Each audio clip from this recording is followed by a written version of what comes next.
Hello everyone, how are you doing? In this video, I will talk about my thoughts on the 30-second switch timer of the GBL, which as if you're playing GBL, you will know it came on the 1st of April as an April Fool's thing, and they wanted to try something else, which I'm not a big fan of. I'll get into that later while I'm showing about my battles. Firstly, I would like to massive thanks to CALEB Peng, who, if you don't know who he is, he's literally one of the best battlers and the best content creator in terms of Pokemon Go lines. I mean, whenever he drops a line, you know that you're gonna face that line, so you have to build a line at least which can actually handle that line. If not, you are completely gonna get screwed. So he posted up a Twitter post saying if there is any original lines he would like to consider and give it was a £100 giveaway for people who would actually post a good line, and I think Wallower ended up winning it, which props to him. He created the Shadow Victory Bell Defend Deoxys Bastion line, which, as you would know, is one of the you would have faced that line, so it's probably one of the best lines, like not best line in terms of yes, it works, and people have raised their ELOs with that, but it's one of the lines that you will have to face. It's one of the annoying line, but yeah, what happened was I posted up my Jellicent line, which I'll put up a link here somewhere or in there, which if you want to go check it out, do so. I'll put it in the description below. And I put the line of Jellicent, Vigoroth and Altaria, and my 15 win streak, and he does give a detailed analysis of what he thinks of my team, and this is a short clip I'll play just after this to say what he told about my team, which it was a massive privilege for me to even being considered as one of the original team, which it is. I did created that team. So this is what he had to say about the team. We got Adnan Khan. So this person, I think a growing content creator, just started, but Vigoroth, Jellicent, and Altaria. And Adnan actually claimed that this one on 15 win streak as well. And that's it's pretty solid. It's pretty solid. I will say though, again, is it original? Yeah, I think it's fairly original. I've seen that combination of Vigoroth and Jellicent before, especially Altaria in the back. It's just like a bunch of random mons actually put together. But it works, I guess. It works. Is it effective? I don't know. 15 win streak? Sure. 15 win streak at what, though? At the beginning of a season? When you're climbing up to Legend? When you're climbing up to rank 20? These are good questions, right? I don't know. I didn't watch all the videos and stuff like that, so I don't know. Has it impacted meta too much? Jellicent in itself? Not really, just because it's fairly new, right? So I don't know how much you do it. So for me, it's a big unknown. I don't know the effectiveness of it. I don't know the impact of it. But a fellow newer content creator, so if you see their comment on my Twitter, feel free to check out their Twitter for more content. But I will put this... I think it has a little bit more play than some of these lines. Put this here for now. Put it there. All right. So yeah, as you saw, that's what he thought of the team, and I'm very much, again, privileged and can't believe my luck. I really still can't believe my luck that a small, just starting YouTube video, literally been doing it for like 2-3 months and been recognized by one of the best. So again, a privilege. On to the next thing, which is the 30-second timer. I'm not a big fan of it, and that's because what's happened is because my playstyle. If you just think of the team style of Jellicent, Vigoroth, and Altaria, the way I think of it is if I don't have a good lead, I actually can come in very close and then come farm down with Altaria or use Jellicent's bulk to. So if I don't win the lead, I actually prefer having a shield advantage and because that way when the switch people come in, I can trap them in a switch time. That's the way I kind of basically play. Doesn't work when it's a 30-second timer. It really doesn't work, because what you end up doing is you end up having things which you countered, and then they go back, and you come back with your counter, and you come back with your original counter, and it's almost an RFPS, but it works for people who likes aggressively switching. I'm not one of the people who enjoys aggressively switching. I do like it when I have an energy advantage, so I can come in and throw quite a lot of moves. So it is good for me in terms of if I have moves sewed up, I can actually come in, catch a move, and then throw a couple of, like, I don't know, superpowers. So I ended up dropping 145 elo, so I was at 248 something, and then I went down as low as 2344 or 45. Actually ended up dropping more. I ended up dropping like almost 200, because I was like at 1.2305. So yeah, so it's like almost 175 elos I dropped in the last 2 days. I was trying to make Alolan Ninetales, Jellicent and Meganium work, but amount of Pelipper was not, I wasn't happy with the amount of Pelipper I'm seeing, amount of Sunfisk, and some amount of just in general, I wasn't doing much good in that. So I went and tried on the Master Classic, because I have quite a lot of Pokemon built for Master League, and this is another original team which I came up with. I have not seen it anywhere else.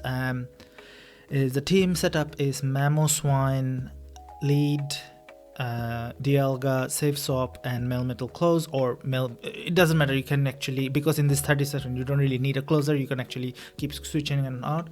And because Melmetal has superpower, it actually is a really good team in this meta. The glaring problem of this team is a Kyogre lead, because when you lose the lead as hard as you lose in a Kyogre lead or a Machamp lead, where all three of my Pokemon is kind of weak to it, that's when it becomes really hard. Because if for example is a Kyogre lead, and then I come in, I switch into my Dialga, they switch into their Melmetal. Ooh, that's not good. But with the 30-second is actually not that bad of a matchup, because you can actually double shield and come out, but then you're in a shield disadvantage. Luckily I haven't really faced that many Kyogre in the lead, so I've actually managed to claw back 95 points. So at the moment, or 90 points actually, at the moment I'm on 2395, but the set I'm showing you is in the between, which gets me around 2345 or something like that. Alright, so we start off with the first match. I'm just waiting for the opponent. Let's see what comes up. And it's Poki TVT. I don't usually say the opponent's name because I sped it up in the so I don't really see. So it's Dialga against MAMOSWINE. Actually, MAMOSWINE wins a lot of the leads. Dialga is one of the lead, MAMOSWINE wins. In the two shields, I think Dialga can win it, but in the one shield, actually MAMOSWINE wins it very convincingly actually. So you see here, Avalanche goes through, they doesn't shield, I get the Dialga out, in comes a Melmetal, and I have to let it go because I cannot double shield MAMOSWINE. I come in with my own Melmetal, and at this point we're at the same energy and they have a shield advantage, so it's not looking that good for me. What I do is I throw the superpowers, and I managed to go back to back, and then I quickly switched to Dialga, and they switched to Dragonite, and that's my win condition really. If they actually superpowered me here twice, they probably would have actually won the game, but I don't know, maybe not really. It's close then. I completely farmed the Dragonite down, throw the Iron Head, and a bit of lag, but doesn't matter. And here they have more than enough energy to throw superpowers, but I think they want to get enough to throw back to back or 3 superpowers, but because they got greedy, I can get through the Iron Head and take the Melmetal out. So that's when you win the lead. Pretty, like, it's a neutral but pretty good win actually. On to the next match. Oh, and then this match I think I end up losing actually, but again this is a really good lead, so I think if you end up using this team, you actually like using MAMOSWINE in the lead, wins a lot of the lead. Dialga, Melmetal can actually win if you bait it right, bait it with Avalanche, and what else, Groudon, Lugia, a lot of the win. Okay, so going back to the match, they switch out and come in with Ho-Oh. I switch out and come in with my Melmetal, and at this point I take the Ho-Oh out with a Rock Slide, and because of shields they throw the Shadow Ball, which doesn't quite KO me. I come in with my Dialga, and they have their own Dialga.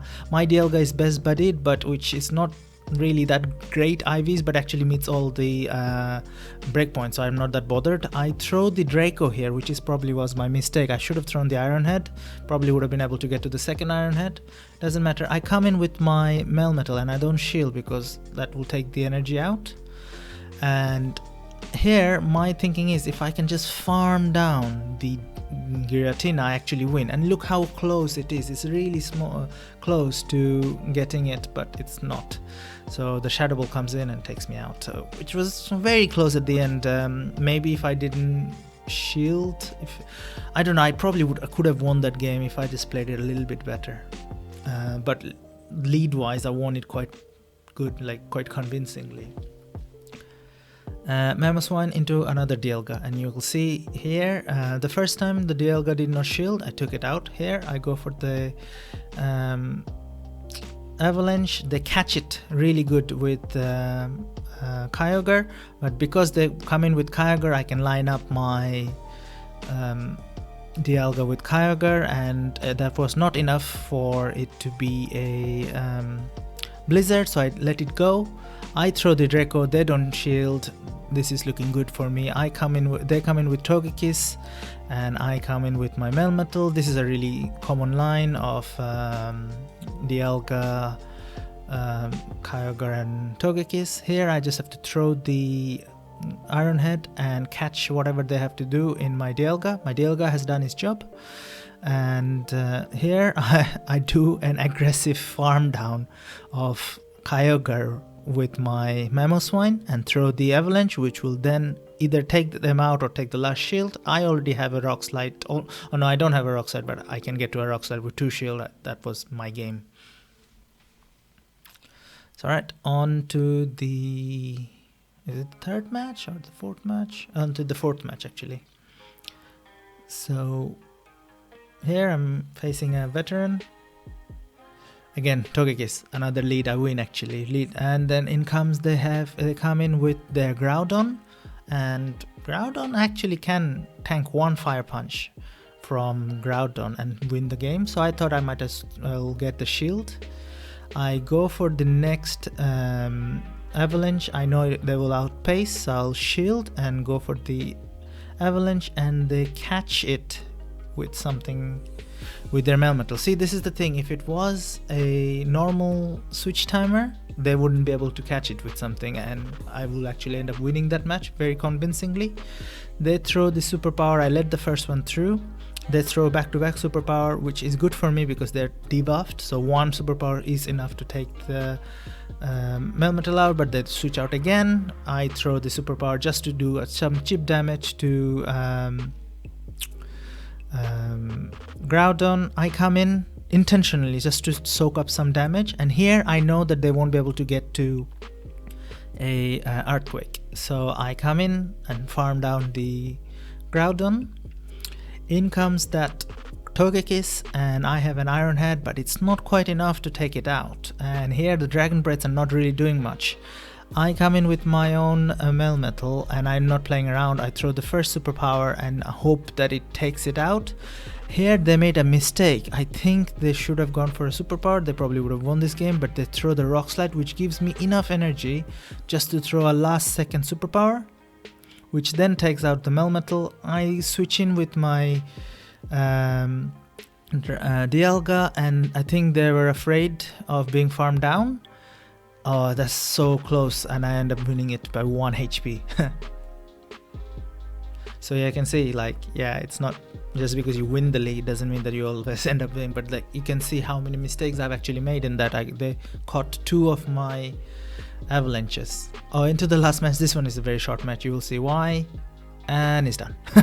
It's because I completely hard countered them, so they didn't want it to play it anymore, which happens to me. I have rage quit quite a lot of time before, so no judgment there. And yeah, you can see I managed to get a Frillish, which I don't know if I should be working on for Ultra League, because I only have about 50 candies and not really seeing any more of them. I don't know how other people have it completely maxed out, but maybe maybe you can help me decide. I'm currently working on, I finished working on Galvantula for my Ultra League for XL candies. So currently I'm working on Sableye and or Frillish.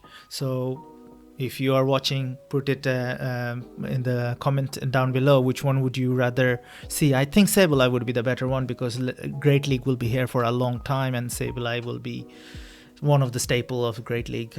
So I'm currently working on that. It's quite bad because it's 5 kilometers to get 1 candy, and even then you don't end up getting that XL, because my one is just purified. It's not fully powered up to level 40, which will then give you higher chance of getting XL. So at the moment I think I've walked it for over 2 weeks now, 1.5 weeks. I'm not getting 3 XL candies, so it's quite pathetic, to be honest with you. But hopefully they are out in an event. They're out before Halloween, because it would be nice to play them in GBL. Anyways, hope you enjoyed my content. If you do, like, and comment and subscribe. Please subscribe. And again, very much thank you so much for CALEB for choosing as a potential team. It really did make my day. Cool. Hope you enjoy this 30-second thing. I am not enjoying, but hopefully Master Classic will help me climb up the ladders. Thanks, bye.